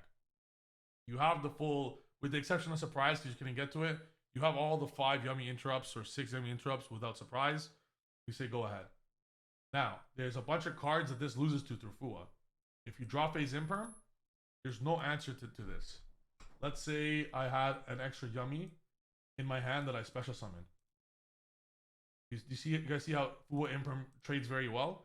Fua ogre also trades very well. So if you have Fua, let's say you Fua your opponent. This is a tricks to beat the mirror. If you Fua your opponent, you think your opponent's gonna fucking summon every synchro 2 in their deck? What would you do, guys? Everyone comment. What would you do? Honestly, if I didn't say this, you have Snatchy and Cookie. You're under Fualos. Are you really gonna go into Cupsy? Are you really gonna go into Lollipop under Fua? No, you're not. Like, realistically. No, like, imagine you got hit with Fua. You're normal summoning Cookie. Realistically, you are ending on Snatchy Cookie. Is that fair? You're not going to give your opponent free draws. This is not a charity. You're not going to donate free draws to your opponent for no reason. This is still 5-6 interruptions. Your opponent will do the exact same thing. The problem with this is why hand traps are so important. What the fuck is, like, all these ugly Regeki, Dark Ruler, Droplet, and all the traps are not as good as you think they are. They're not good. This is why you need more hand traps. Of course, this hand's different. We're going to start with engage, but I'm just saying. You're going to end on this. So if you imperm the Snatchy on draw phase, there's nothing else. If you Ghost Ogre the Snatchy, they also can't synchro because there's a link 1 and a level 1. So when they use Snatchy to make Cookie or something, you go Ghost Ogre. It's the same thing. It's a board breaker. Bell is also a board breaker where you allow them to synchro 2 once. Let's say their synchro 2 they opt to make is Cookie synchro 2. And then when they, later on the turn when they do this, you Bell. Yeah, you deal with the Cookie, you have to deal with Cookie, but you lock them out of follow-up and everything. So now, you have Bell, Ogre, and Imperm as these, like, pseudo breakers. Also against Draco Tail, you have Purge, Ash, and Bell. These are 8 cards to stop their traps. And in our mirror, we have 7.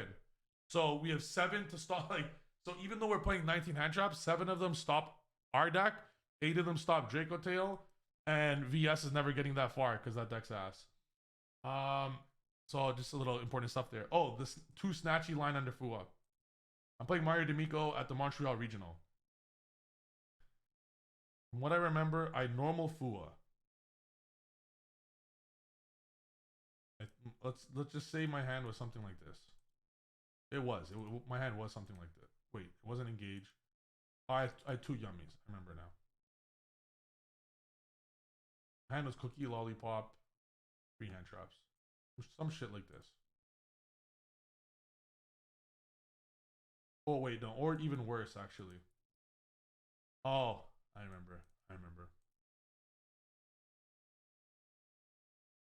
It was some shit along this, but it was worse hand traps.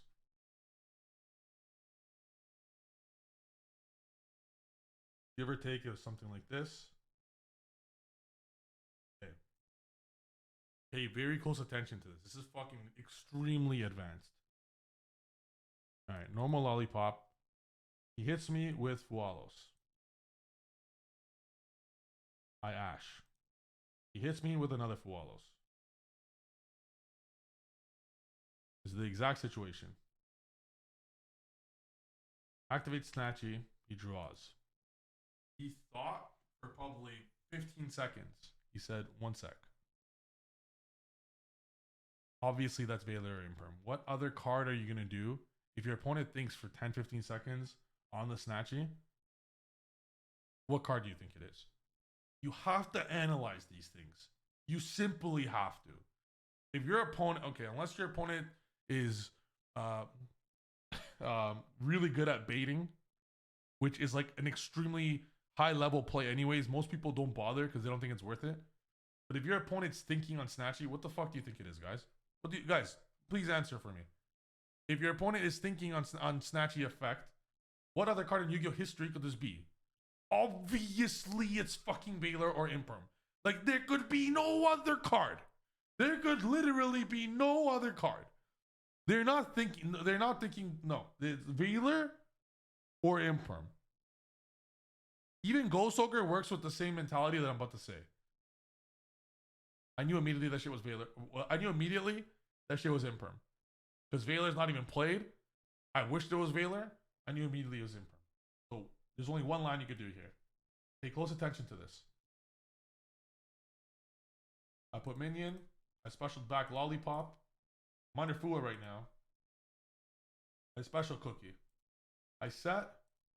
I take the Lollipop and I make, wait, no, I took the Cookie and I make another Snatchy, allowing him a free draw, because if I didn't do that, in draw phase, he'll Imperm this Snatchy and I lose.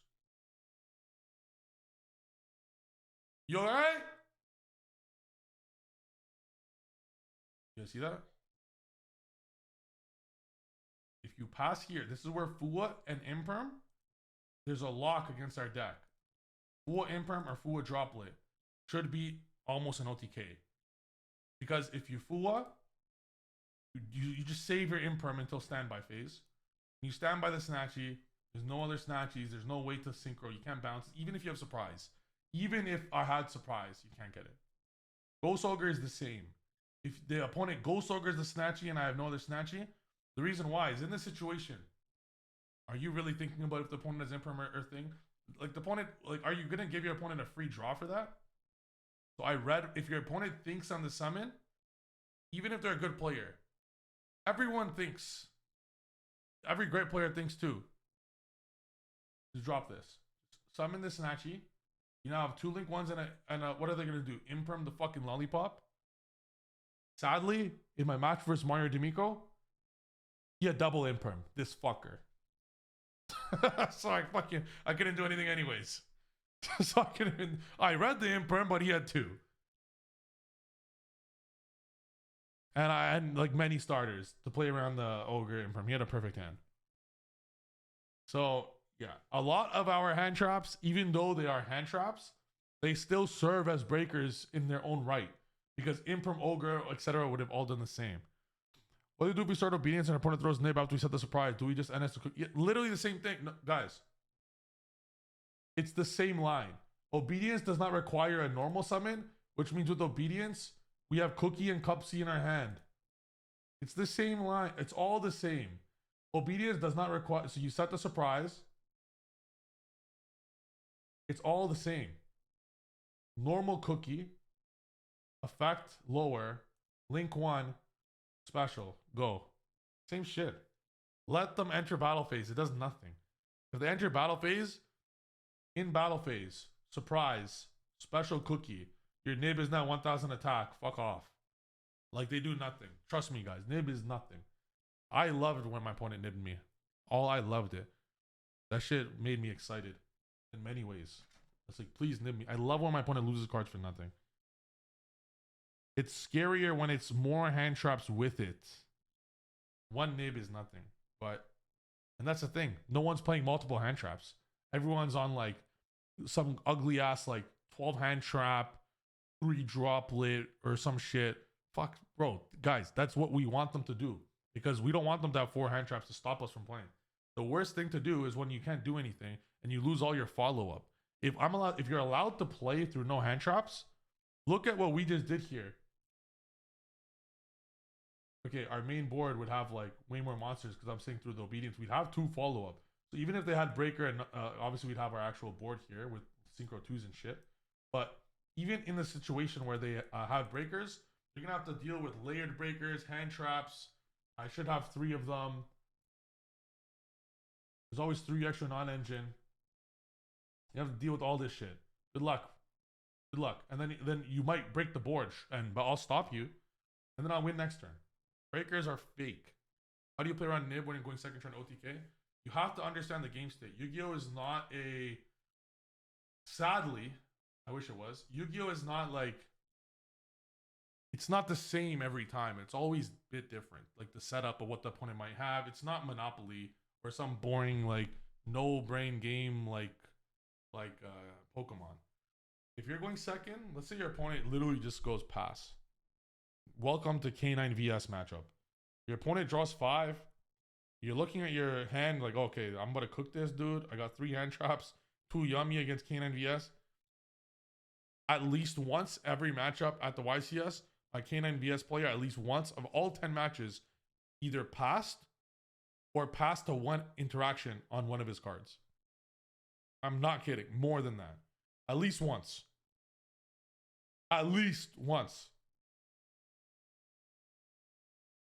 So if your opponent just goes pass, which will be normal, why do you think they pass, guys? Yeah, they don't have Rosin. Yeah. But I'll tell you what they do have. They have Nib, and they probably have Fua. Or some shit like that. So if you start your turn and your opponent just passed, you just have, first off, there's most likely a Nib in hand. Secondly, they just passed. You guys hear that? They just passed. You guys want to know what it means when your opponent passes? That means your opponent will lose the 1 interaction on your turn. Maybe if they need a level 5 and they have Jokul, they'll lose the 2 interactions. Let alone fucking 10 interactions. Luckily, our deck puts up, especially with a hand like this, which is your normal hand going second. Draw a card. All right. We now have 3 hand traps for their turn. Enter main. It's different. It depends if they have shit set. Like if there's a set card, it might differ what I summon. But most likely, I'll be like, in this situation, because I don't know what I'm going second. Back, search.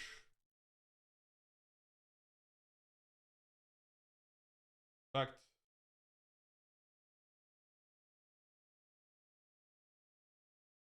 Special. Special. Good? Yeah. Enter battle. This is 4 summons right now. This is 4 summons. Now there's another line I could do where I could like link this. This is 5. Wait. Yeah, this is 5 summons. Enter battle. They know I have surprise. They'll just nib right away. You do not want that nib on the board. You attack like this. This should be 6,300 damage. Let me see if I'm correct. For 45, 51, 61. So they're at 1,900. So they'll be at 1,900 right now. All right, cool. Go ahead, bro. You literally have every yummy interruption. They didn't do anything. Let's say they use some hand traps. Let's say they used Ash Blossom so you don't have the surprise. Who gives a fuck? Actually, in that situation, I might just keep this as follow-up. Attack, pass, go. Your opponent cannot win. They just passed. So in the situations where they pass, especially against VS that play 3 nib a lot of the time, feel free to do like half damage and then go for the OTK next turn when you've already done like some damage. I like to put up the 4 summon attack pass. Because what are they going to do? Nothing.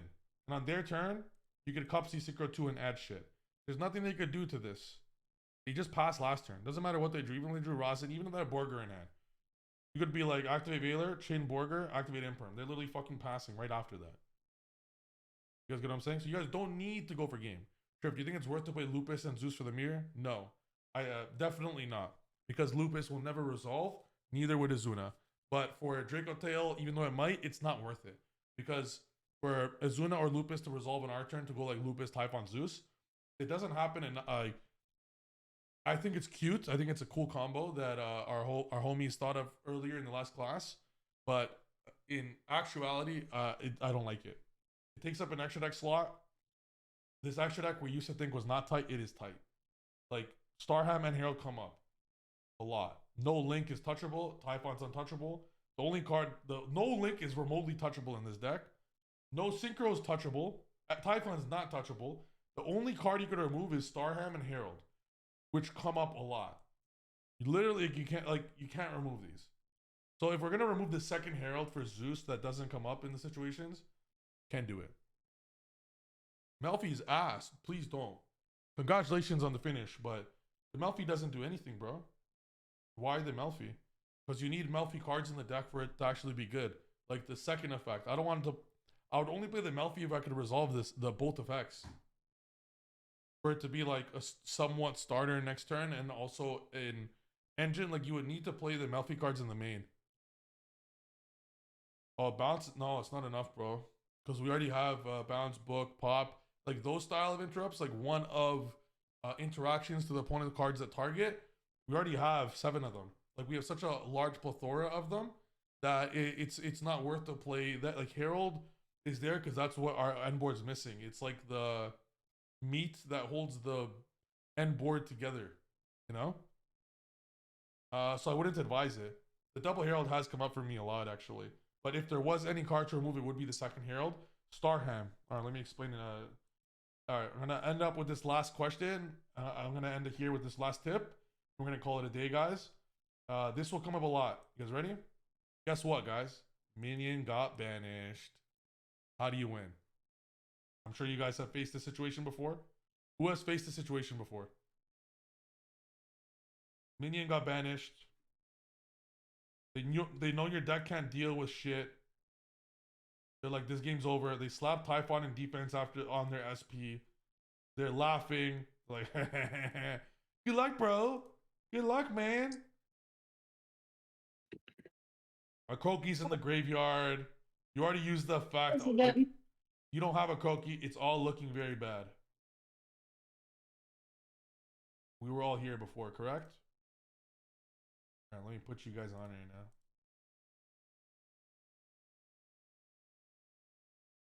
You need to do some damage. Even if a Kroki's gone. Say a Kroki's gone as well. Even like I've been here before with Malice. It's not Typhon, but I've been here before, both gone. Both are gone, or it's I can't get access to the other because they got like they popped it, or my link one got negated, etc. You guys ready? I just scoop. You never scoop. You never ever scoop. They're not activating a card because they know I could just chain bring out a cookie or some shit. You know, you'll have some snatchies in rotation. This is probably most likely shit like this. Okay. All right, so this is the board. They're laughing. Ash and defense, they're just like this. They're laughing. They're like, you guys ready?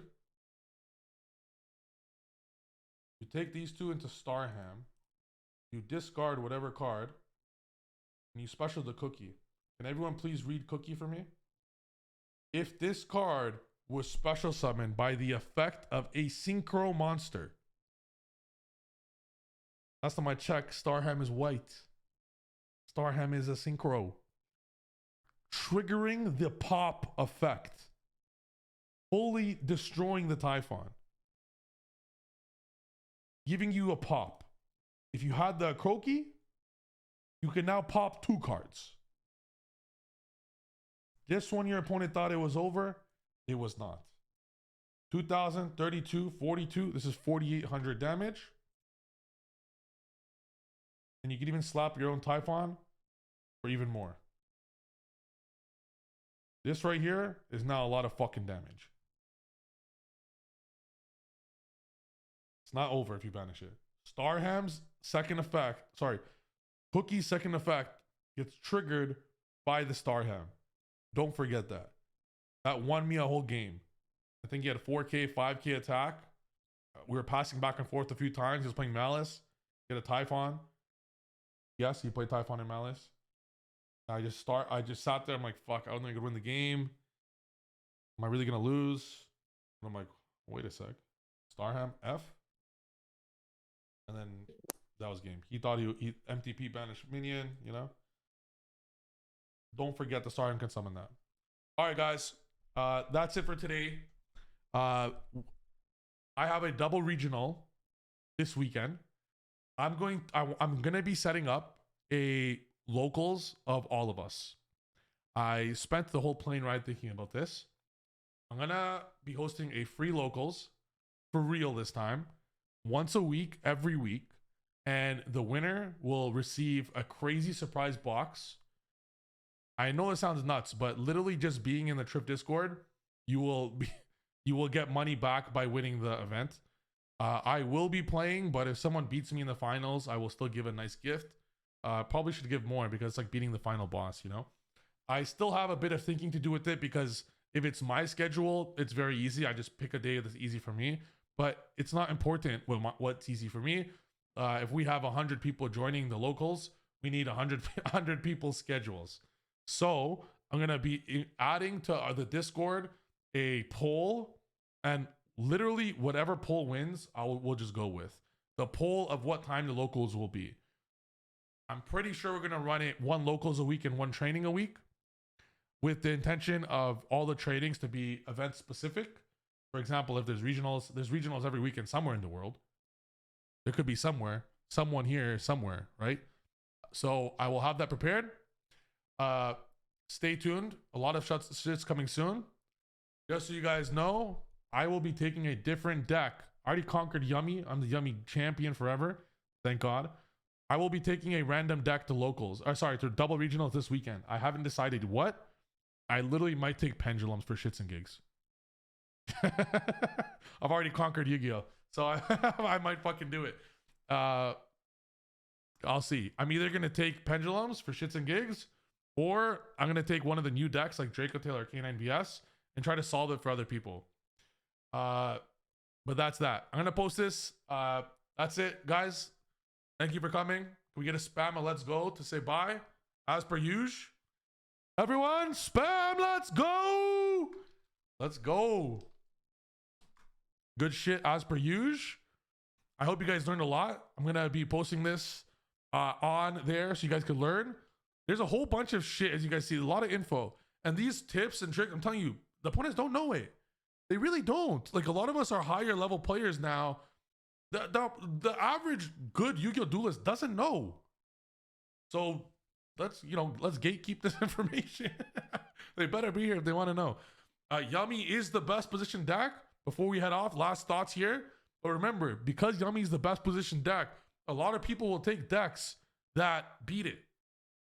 A lot of people will take decks that beat Yummy.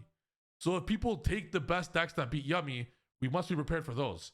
So I will think of ways how we could counter Draco Tail and mirror match more, because Draco Tail is probably the best matchup. However, if we master the best ways, then we'll beat that.